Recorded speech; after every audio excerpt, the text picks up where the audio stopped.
facilement. Pour faire simple, on va commencer par les plus petits, les plus jeunes, et puis on va monter petit à petit. Alors en fait, on peut très bien mettre les enfants à la crèche, on appelle ça la crèche, quand ils ont seulement quelques mois. Cela ne fait pas vraiment partie du système éducatif français. C'est ce que l'on appelle la crèche. L'école, réellement, commence au primaire. Donc le primaire, ça va de l'âge de 3 ans à l'âge de 10 ans. Le primaire est divisé en deux parties. Première partie, l'école maternelle. À 3 ans, on rentre en petite section. À 4 ans, en moyenne section. Et à 5 ans, en grande section. La deuxième partie du primaire, c'est l'école élémentaire qui est divisée en 5 années. Donc de l'âge de 6 ans à l'âge de 10 ans, plus ou moins. Première année, c'est ce qu'on appelle le CP, le cours préparatoire. Deuxième année, CE1, cours élémentaire 1. Troisième année, CE2. Quatrième année, CM1, ça veut dire cours moyen 1. Et dernière année du primaire, c'est le CM2. Donc voilà, ça c'était de 3 ans à 10 ans. Et maintenant, quand les enfants ont environ 10 ans, parce que ça peut varier suivant la date de naissance, ils passent dans ce que l'on appelle le secondaire. Donc à partir du secondaire, ils vont avoir plusieurs professeurs. Un professeur pour les mathématiques, un professeur pour l'histoire et la géographie, un professeur pour les sciences, etc. Donc le secondaire se divise en deux, le collège et le lycée. Le collège, ce sont les 4 premières années. Donc on a environ entre 10 et 14 ans. Donc ces années s'appellent la 6e, la 5e, la 4e et la 3e. On y va crescendo suivant l'âge. À la fin de la 3e, en fait, les élèves vont passer ce que l'on appelle le brevet des collèges, ou le brevet. Alors il s'agit en fait d'un petit examen. Le passage au lycée ne dépend pas de cet examen. C'est juste un examen assez général, avec des connaissances, on va dire, basiques, que, en fait, tous les Français doivent normalement avoir, puisque l'école est obligatoire jusqu'à l'âge de 16 ans en France. Donc, théoriquement, tous les enfants français ont passé le brevet des collèges. Alors après le collège, ils passent au lycée. Donc le lycée est divisé en 3 années, la seconde, la première et la terminale. Donc en terminale, on a 17 ans ou 18 ans. À la fin du lycée, c'est-à-dire à la fin de la terminale, en juin à peu près, on passe un examen très important qui s'appelle le baccalauréat. Alors souvent on appelle ça le bac. Donc cet examen est très important parce que on est obligé de le réussir, c'est-à-dire d'avoir la moyenne. Alors la moyenne, en fait en France, généralement les notes sont sur 20. Donc avoir la moyenne, ça veut dire qu'on a 10 sur 20. Donc il faut obtenir au moins la moyenne pour pouvoir faire des études supérieures. Alors avant de passer à l'enseignement supérieur, je voulais faire 2-3 petites remarques. Comme cette chaîne Français avec Pierre s'intéresse à l'apprentissage des langues, je voulais parler un petit peu des langues. Alors moi, quand j'étais jeune et quand j'étais collégien, eh bien en fait on apprenait notre première langue, à part le français bien évidemment, notre première langue étrangère, on l'apprenait en 6e et c'était l'anglais. Et après en 4e, on pouvait choisir une autre langue. Aujourd'hui, ça a changé et heureusement, en général, les enfants apprennent l'anglais dès le primaire. Et c'est en 5e qu'ils choisissent une deuxième langue. Donc c'est très souvent l'espagnol ou l'allemand. Ensuite, je voulais parler du système privé ou public. Alors, il existe des écoles. Alors, le mot école est un mot très générique qui englobe un petit peu tout cela, d'accord ?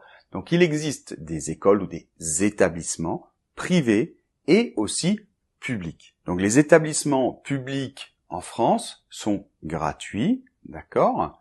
Et en général, on va dans l'établissement public qui est le plus proche de là où vous habitez. On peut choisir aussi le privé, mais très souvent, les établissements privés ont des aides de l'État où ils sont en collaboration avec l'État, donc ce n'est pas aussi cher que dans d'autres pays. Il ne faut pas oublier aussi que dans les établissements publics, l'école est laïque en France. Et ça, c'est très important pour les Français. Donc, normalement, on n'a pas le droit d'aller à l'école avec sur soi des vêtements ou des signes qui ont une connotation religieuse ou même aussi une connotation politique. Maintenant, je vais parler de ce que l'on appelle l'enseignement supérieur. Alors là, c'est un vrai labyrinthe, donc je vais faire un petit peu un résumé et je vous laisserai des liens dans la description si vous êtes intéressé. Donc là aussi, il y a des systèmes publics et des systèmes privés. Voyons tout d'abord ce que l'on appelle l'université. On appelle ça aussi la fac. Oui, je sais, ça n'a pas un son très agréable pour les anglophones, mais ça s'écrit F-A-C. Donc les universités sont normalement publiques et on peut donc choisir d'étudier, je sais pas, les mathématiques, la physique, la biologie, la géologie, l'histoire géographie, la philosophie, lettres, etc. Donc les 3 premières années, on appelle ça la licence, et après il y a le master 1 ou master 2, d'accord? Donc ça fait 5 ans, et après on peut choisir de faire un doctorat. Si on veut être professeur, alors à un moment dans votre parcours, vous allez vous dévier un petit peu, et vous allez pouvoir passer un concours donc pour être professeur, par exemple dans les collèges ou dans les lycées ou à l'école, pour les petits. Dans l'université, il y a aussi des systèmes un petit peu plus courts, d'accord, qui sont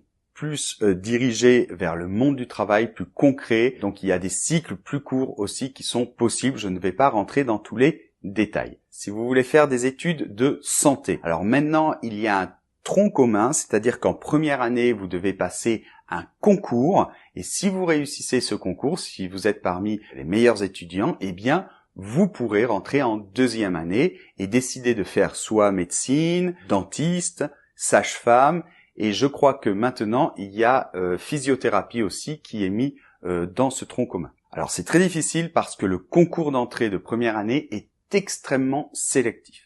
Bien, tout cela était public, maintenant il y a tout ce qu'on appelle les écoles ou les grandes écoles. Alors là, il y a des alternatives, soit publiques, soit privées. Il y a tout d'abord les écoles d'ingénieurs. Alors, les écoles d'ingénieurs, il y en a énormément en France. Généralement, elles sont publiques, d'accord?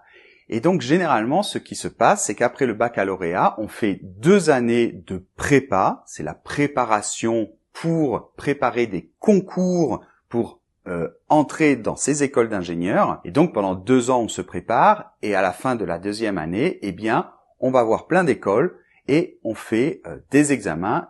Et souvent, on peut par exemple réussir 2 ou 3 écoles et on choisit laquelle on préfère. Parmi les écoles d'ingénieurs, il y a de très grandes écoles très renommées en France, comme par exemple Polytechnique. Ça, c'est ce qu'on appelle le must, et c'est vraiment les plus grosses têtes qui réussissent à rentrer dans ces écoles. Elles sont extrêmement difficiles.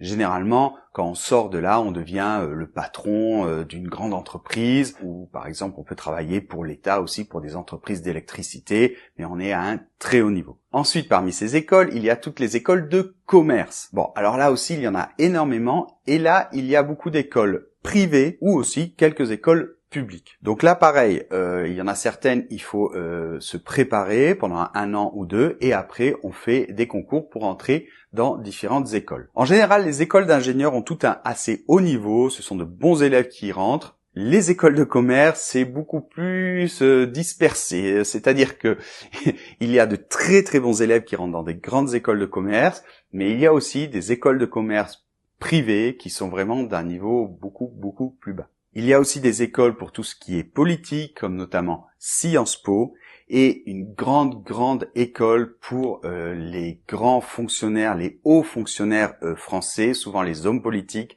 c'est ce que l'on appelle l'ENA. Il y a aussi des prépas pour tout ce qui est lettres, donc je pense à Kine, Hippokine, et pour entrer dans des grandes écoles, ce qu'on appelle les lettres. Bon voilà, ça c'est vraiment, on va dire, le principal. Après, il y a d'autres choses, comme par exemple, je n'ai pas du tout parlé de tout ce qui est les beaux-arts, de l'école d'architecture. Il y a aussi vétérinaire qui est très difficile. Il y a des cycles plus courts, de plus en plus, on essaie de faire des cycles plus courts et plus proches des attentes des entreprises.